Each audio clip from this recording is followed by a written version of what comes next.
This is the digital SAT first session, first free session. In the digital SAT exam, you will find various skills that are targeted by many questions. By the skills, I mean various reading and writing skills. In our course, each skill is covered in a skill sheet. Each skill is covered in a skill sheet that will enable you to approach each type of question based on that skill confidently. We classified the questions of the 4 SAT practice tests according to the skill they target. We have 2 modules in the reading and writing section. Each module has 27 questions in the actual test. So in the actual test, in the trial, you will have 27 questions in each module in the reading and writing section. But each module has 33 questions in the practice tests released by the College Board so far. So the College Board released how many tests? They released 4 tests for you guys to practice before the actual trial. And each practice test has 2 modules for the reading and the writing section. But each module has 33 questions instead of 27. They give you more questions to practice on. But in the actual test, you will have only 27 questions in the 2 modules. So as a total, you will be having 54 questions. Here, today's skill, the skill that we're gonna handle today is the literal comprehension questions. Or let me say, these questions are called detail questions. So the skill we're gonna cover today is related to how to handle the literal comprehension questions or the detail questions. I always refer to such questions as same idea, different words, or I mean the choice or the correct answer that you're gonna, you're gonna pick should have the same idea you find in the text, but it is written in different words. The first thing, how to recognize those questions. Which questions? The literal comprehension questions or the detail questions. How to recognize them?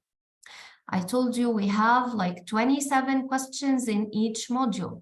So how to recognize these questions, literal comprehension questions? Such questions may start with according to the passage or based on the passage, according to the text or based on the text. Okay, so according to the text or based on the text, according to the passage, based on the passage. This is how to recognize. And actually, not only this, you will find another point. These questions will ask you about a specific idea or element mentioned directly in the passage or in the text. I prefer using the word text than the word passage because we no longer have passages. We have like, short texts. So they are gonna do what? These questions will start with according to the text or according to the passage, based on the passage or based on the text. Another point, they're going to ask you about a specific idea or detail or an element mentioned directly in the passage. Mentioned directly in the passage. So we need to follow these steps, guys, in order to answer these questions correctly, or in order to handle them perfectly and with confidence. We're going to read the blurb well if the blurb exists. Some texts do not have a blurb. What is the blurb? The blurb is the part, okay, the introductory part of the text, or whatever comes before the actual text, okay, like this one. In this question, I have this part, these 2 lines are considered to be the blurb before the actual text. Is it clear? So these 2 lines are the introductory part, which we call blurb, okay, before the actual text. And this is the heading of the question. As you can see, the heading of the question has what? According to the text. According to the text. Why does Bill regularly ask about seafaring men? So I have here Bill is mentioned directly in the passage. Seafaring men were mentioned directly in the passage.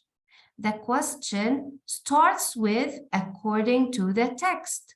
So all the features tell me that we're dealing with the literal comprehension questions or the detail questions.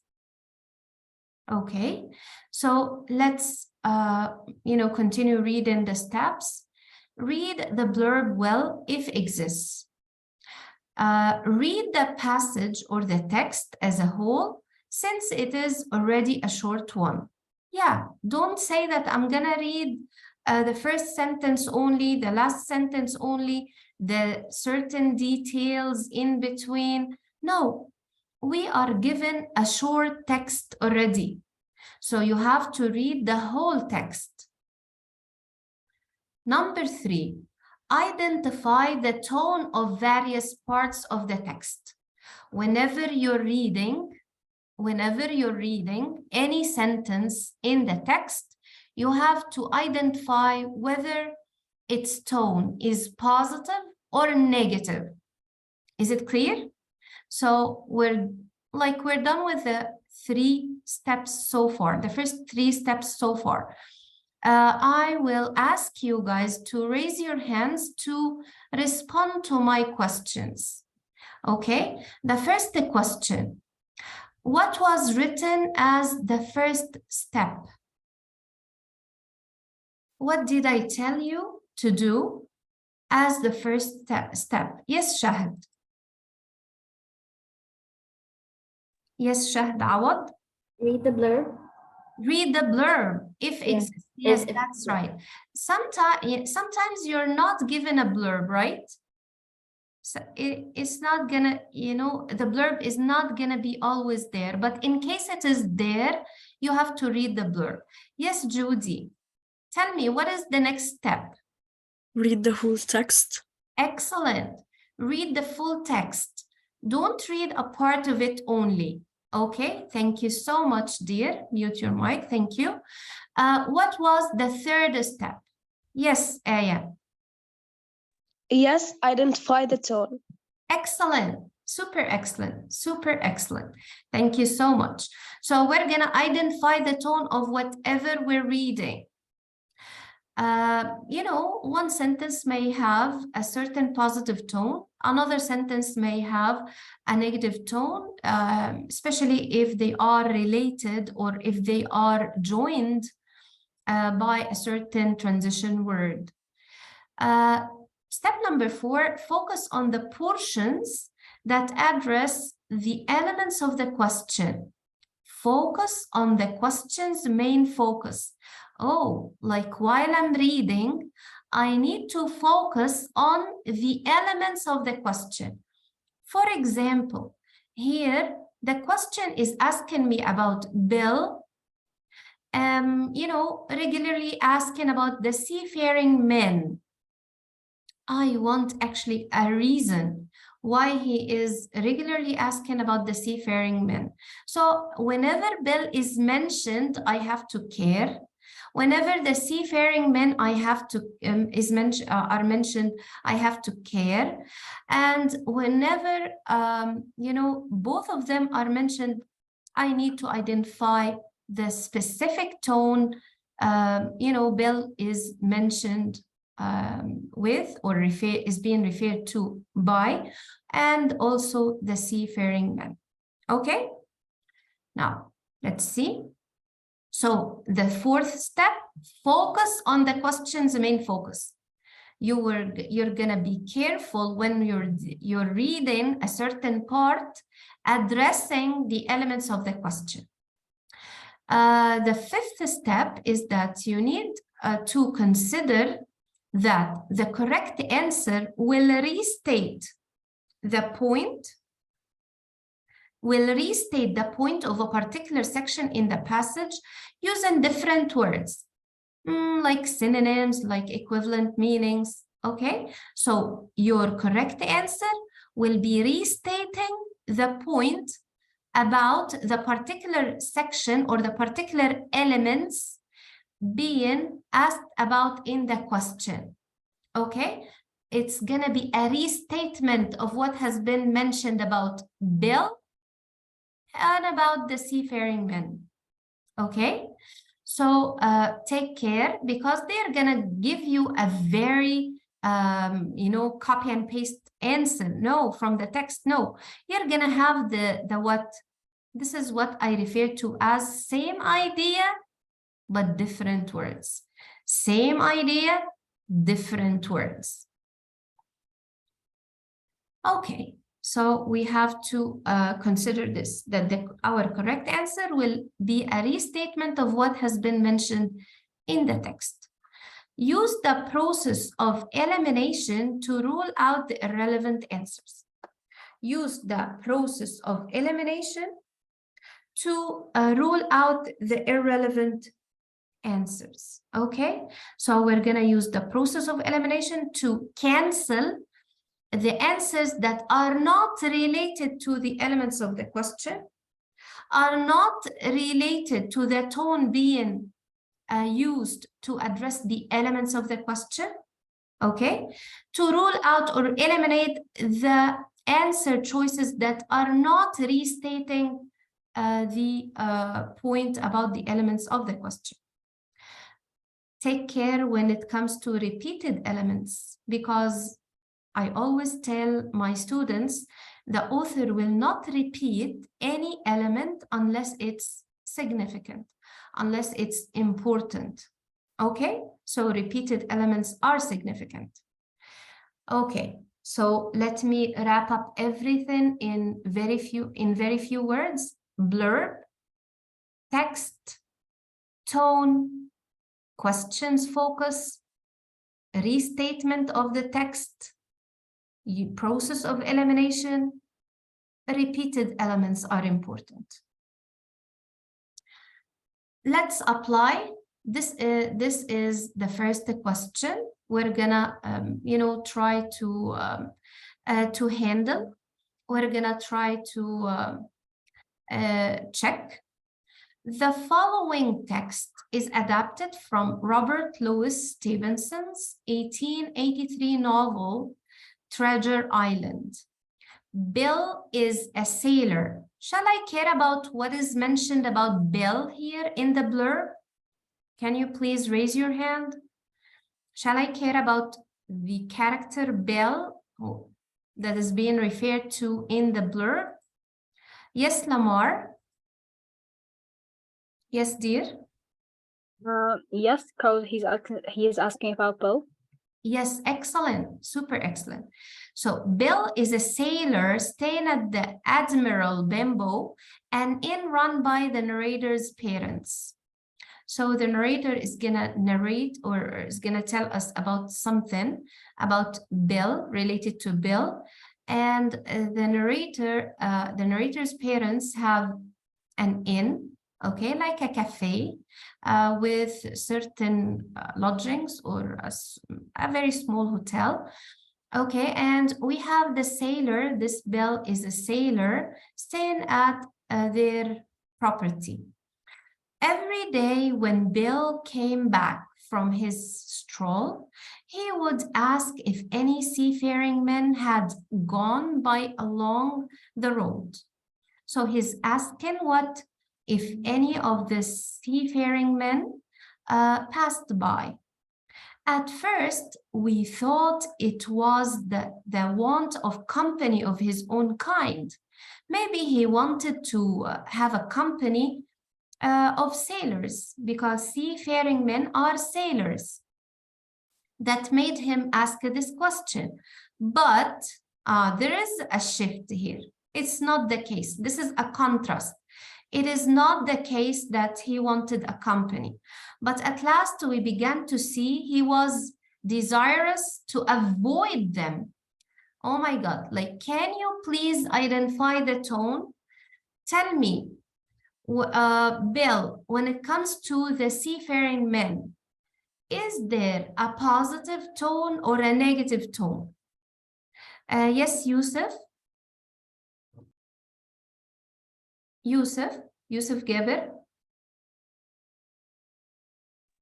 Yes, teacher. I think it's negative tone because he tries to avoid them. Thank you so much. That's exactly the right thing. Because I said here but, and but before but, I have like a positive tone. They thought about what? He wanted a company of sailors just to amuse him, to be, you know, but actually, we discovered that he wanted to avoid them. Okay, so this is negative. So I have to keep the negative tone when it comes to Bill versus the, seafaring men, okay? When a seaman did stay at the Admiral Bimbo, as now and then some did, he would look in at him through the curtain door before he entered the parlor. And he was always sure to be as silent as a mouse when such was present. So he used to see or to look at any sailor, when any sailor, you know, shows up in the parlor or the hall of the inn, and he used to stay very silent as a mouse when any such was present, when any of the sailors any of those sailors are present. Anyways, so according to the text, why does Bill regularly ask about seafaring men? Now let's apply what we learned from the text to pick the right answer. Now we're gonna what? We're gonna apply the process of elimination. The first one, I will pick someone who can help me decide if we will keep A or we will eliminate it. May you please raise your hand if you want to participate. Yes, yes, Yusuf Ahmad. Yusuf Ahmad. Can you tell me, Yusuf, can you read this one? He isn't sure that the other guests at the inn will be welcoming of sailors. Do you think that this can be the right answer? He isn't sure that other guests at the inn will be welcoming of sailors. No, it's probably wrong. Yeah, let me tell you a very important, tip. The word other is not likely to belong to the right answer. I didn't say it's always wrong, but it is not usually likely to be the right answer. So he isn't sure that the other guests, first of all, other guests were not mentioned as a main focus at the end, will be welcoming of sailors. We didn't have such a thing in the text. Thank you so much, yeah, Yusuf. Let me go for, yeah, Nada. Nada. Yes. Hi. He's trying to secure a job as part of the crew on a new ship. He's trying to secure a job as part of the crew on a new ship. No, this is incorrect because a job was never mentioned in the text. Thank you so much. And it is contradicting the negative tone that we are aiming at. Thank you so much. Then we have Fatma. Thank you. We have Fatma. Do you like to answer, Fatma Muhammad? Okay, let me choose someone else. Basil. Basil, is that Basil? Yes, yes.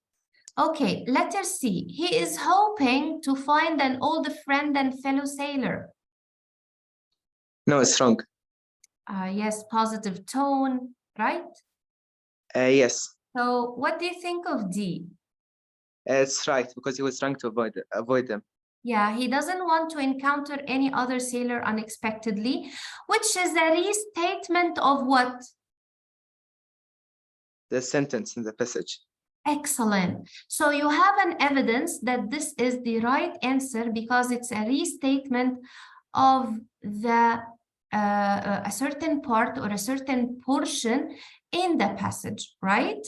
So look here. The correct answer will restate the point of a particular section in the passage using different words like synonyms or equivalent meanings.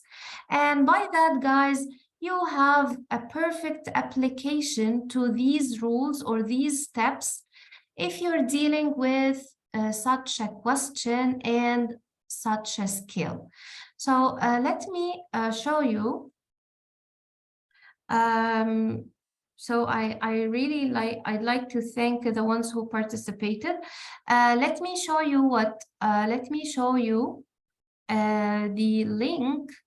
Okay. So we have here the link to the College Board. This is, can you see that? Can you please raise your hand if you can see? Yes, Habiba. Habiba, can you see the site of the College Board? Yes, I can see it. Thank you so much. Stay Okay. with me a little bit, Habiba. Here, what do you see? You don't have to mute your mic, okay? Don't mute your mic. What do you see Okay. here? The resources, full length, linear, non-repetitive. Sad practice test 1. Yes, thank you so much. And when you open the arrows, you will find the test 1 and the answer explanations, right? So if I open test 1 like that, okay, and this is practice test 1 released by the College Board. I'm gonna scroll down to find what is that called? Module 1, right? It's module 1. Yeah. And you will find in the practice test like 33 questions in each module. Module 1, 33 questions. Module 2, 33 questions. I'm going to scroll down, honey, and you tell me whether this question or these questions belong to the type of questions we are handling today. Okay. Any of them? No. Okay. Any of them? No. These? No. Okay. These? No. Also. Okay. And what about that? Yeah, this one, because start with according to the text. Excellent. So is it easy to recognize the type of the question? Yes, easy. Nice. And it starts with according to the text. The question is asking you about a certain element that was mentioned directly in the passage. Yes. Yeah, so that's perfect. Thank you so much, Habiba. Thank you. You're welcome. Now let's apply the steps And I want you to read and use the process of elimination, guys, to rule out the irrelevant answers. Read the blurb. This is the blurb. Read the whole, wait, let me change the color. Read the whole text. And whenever you have anything written or stated about mother, because it's the main focus of the question, you try to identify the tone and you try to know what is being stated about mother, and you use the process of elimination to check the choices. Okay, check the choices and get the one that restates the portion of the passage talking about mother. Go ahead. You know, like I'm gonna give you a couple of minutes to check this question and, you know, apply the tips. Okay. Once you're ready to answer, please raise your hand.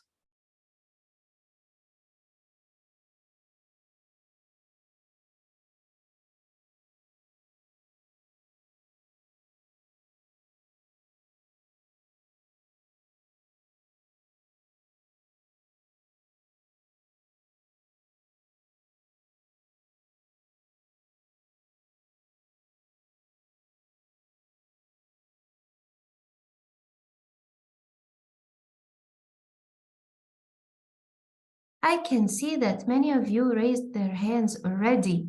So let me pick Yasmin. Are you ready, Yasmin, to help me? Yasmin? Hi, dear. Can you hear me well?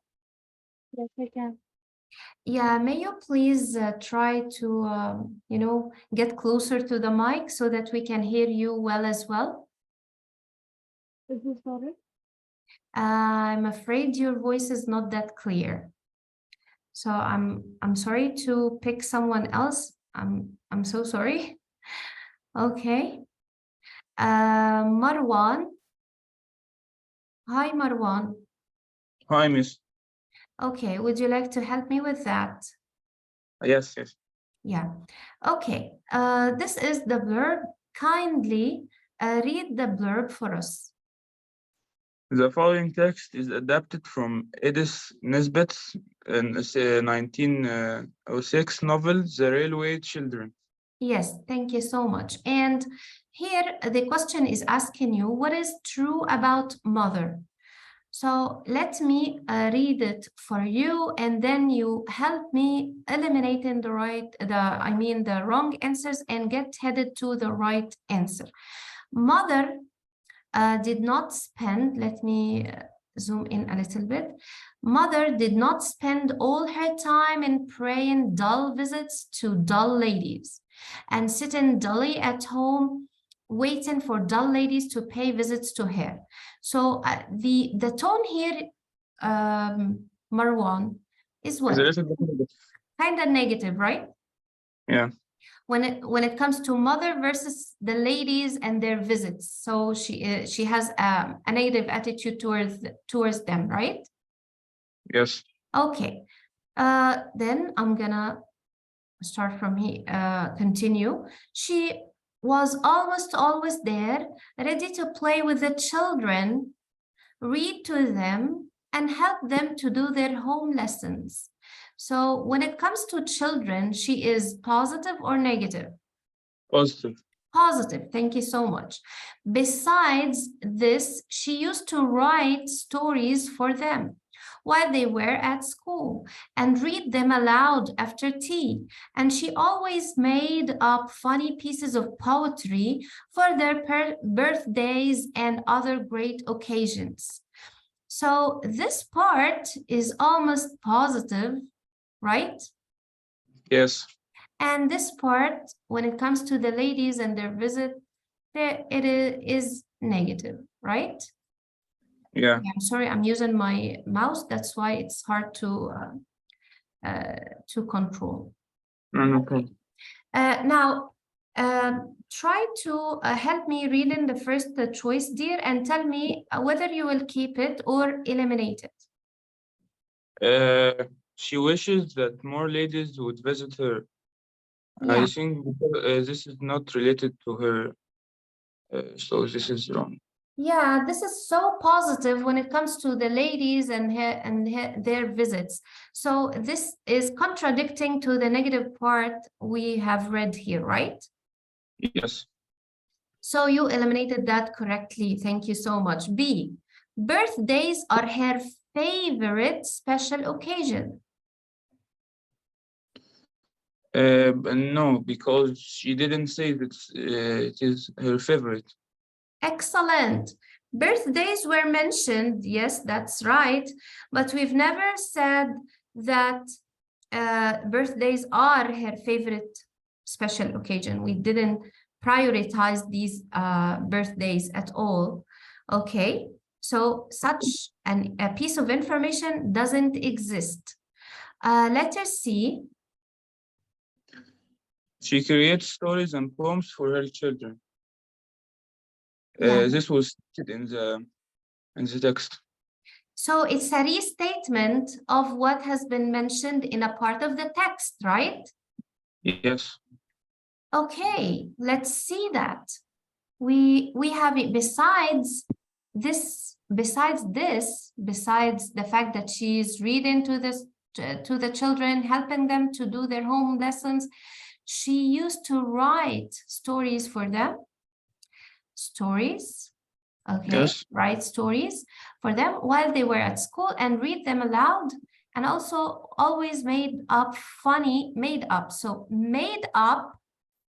and write. This can be equal to creates stories and poems. Made up poems creates poems.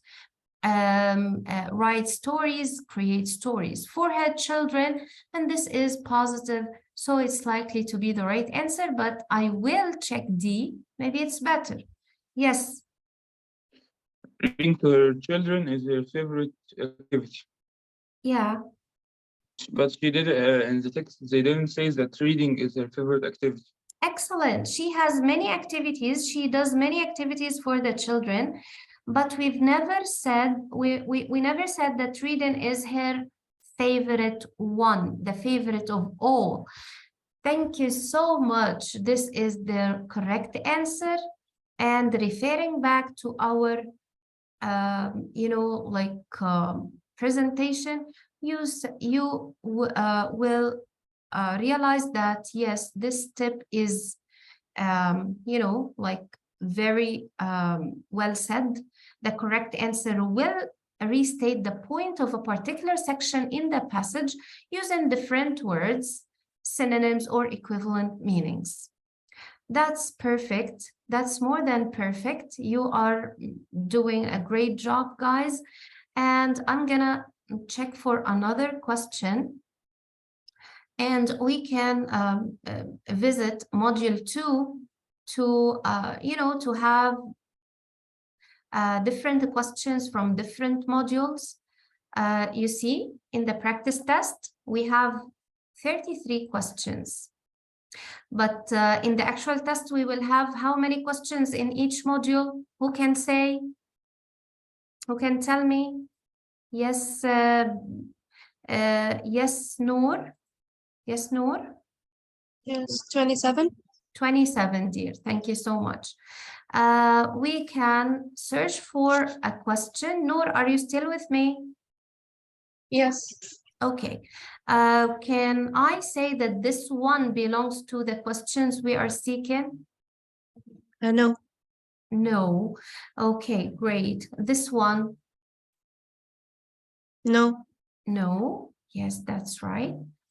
Take care. This is text 1 and text 2. And then we have a based on the texts.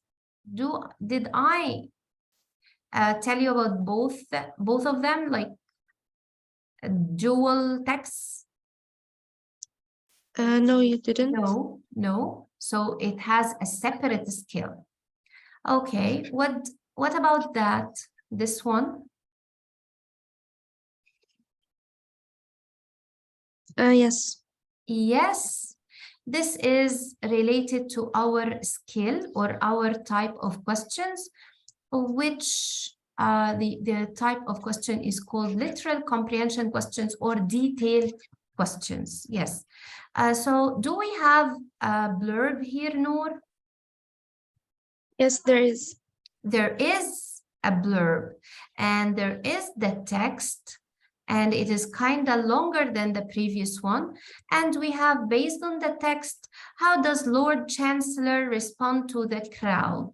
So I have two main elements that are being targeted by the question, Lord Chancellor and the crowd.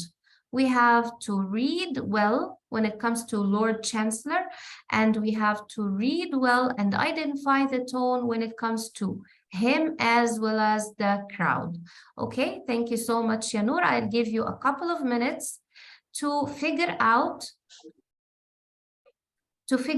how we can read this blurb as well as this text, and how can we eliminate the answer choices that are irrelevant to the text and the blurb. Okay, so mute your mic, dear, till you check the blurb and the text.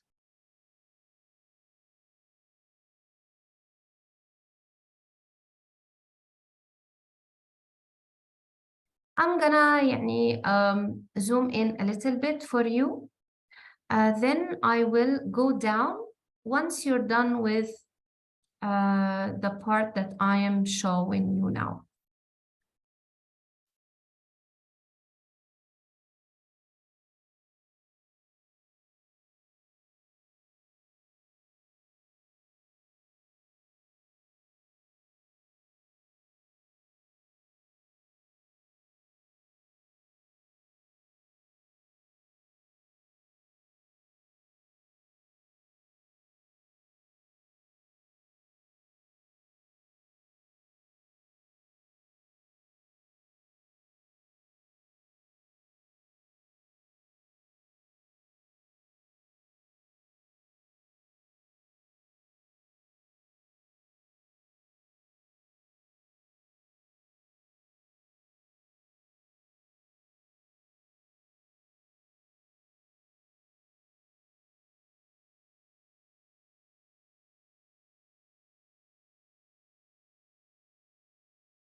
Okay, I felt like, yeah, it's kind of longer, but try to read well.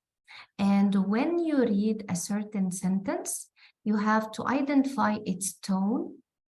When the first part is related to the crowd, the blurb tells you something about the crowd and Lord Chancellor, also Warden. And here is the crowd. Here, this part mainly about Lord Chancellor.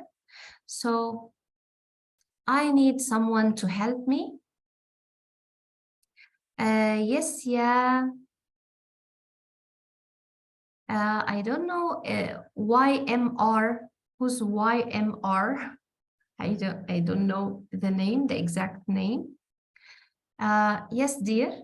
Yes, hello. I'm sorry, I forgot to change my nickname before entering the call. It's okay, dear. What's your name? My name is Yusuf.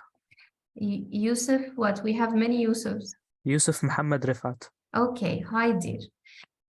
Now, Yusuf.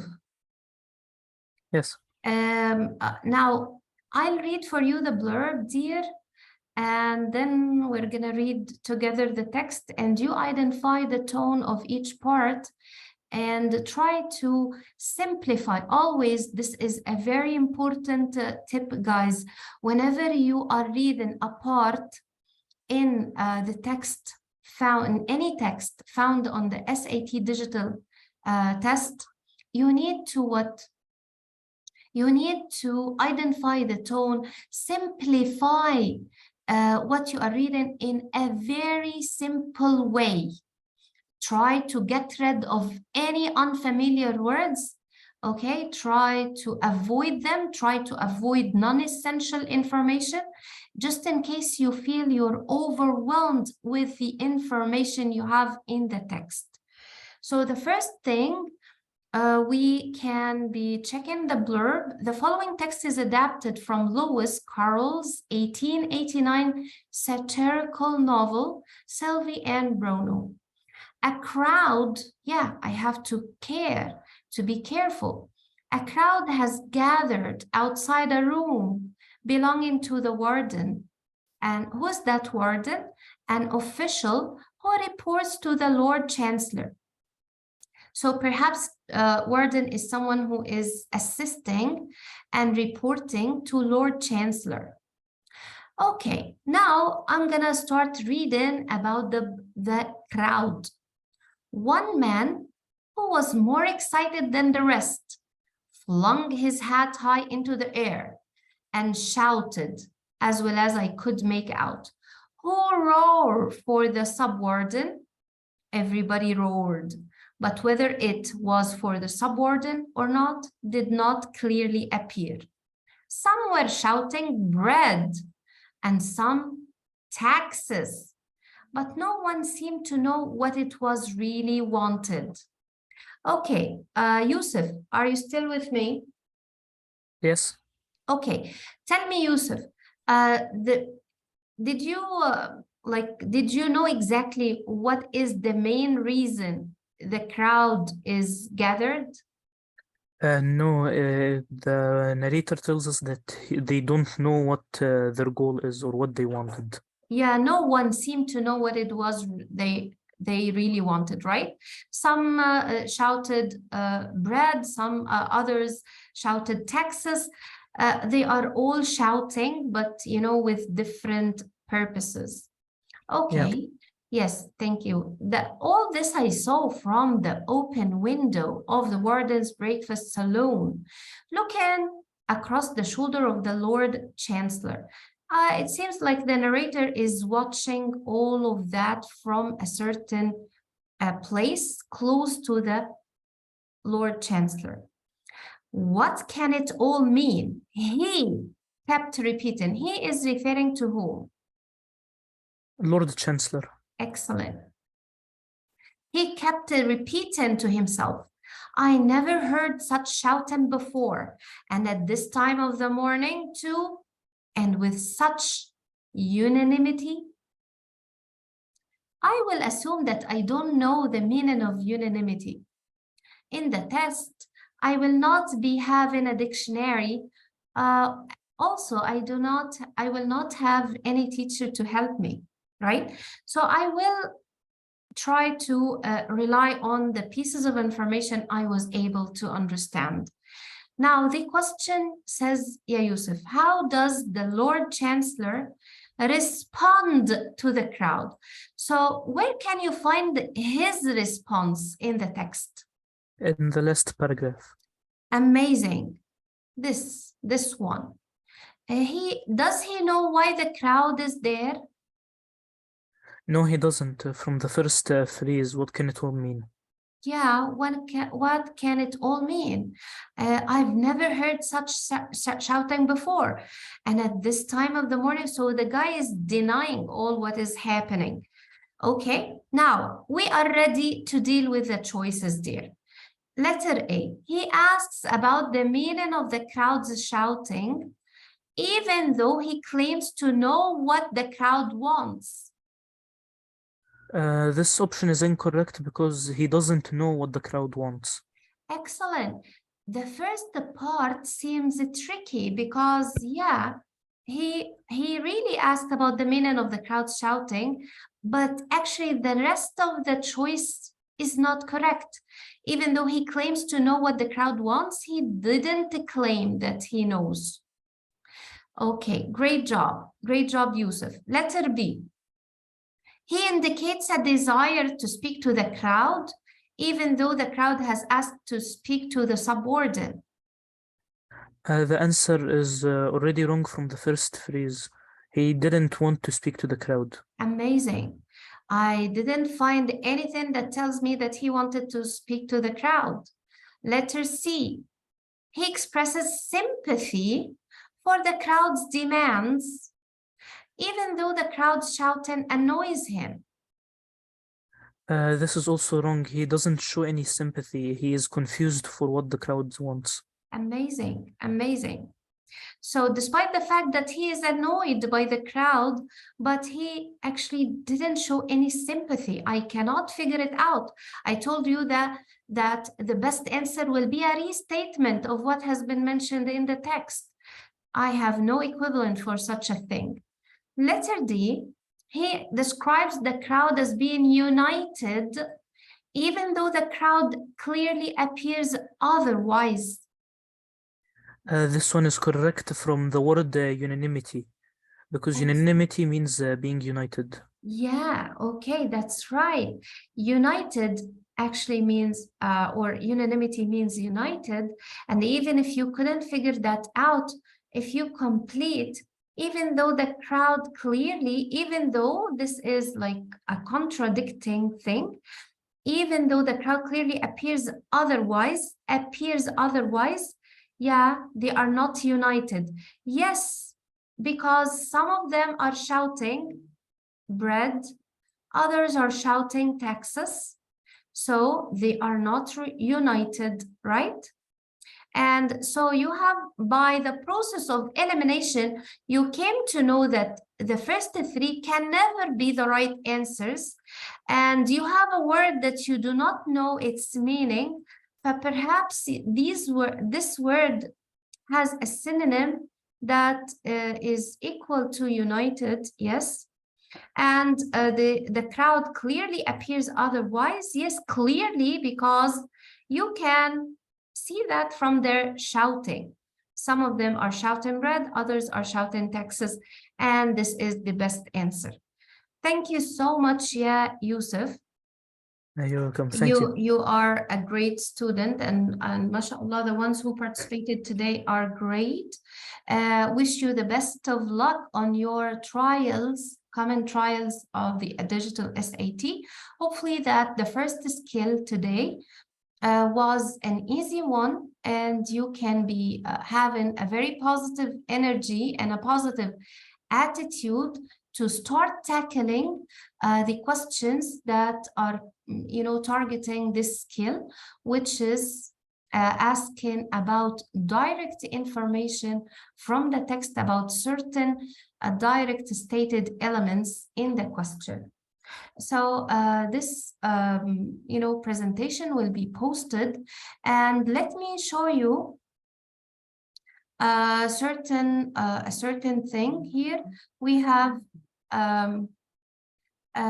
the digital SAT. I have like the skills classified. Each skill has its own sheet with its own tips, and the questions are classified according to these skills, and your homework is usually taken as, or usually assigned based on the skill that we tackle in each session. Sometimes we tackle more than one skill in the session if the skills are really easy, especially those related to grammatical rules like verb tense questions, subject-verb agreement questions, and so on. These questions are really easy so far in the digital SAT. So hopefully you guys,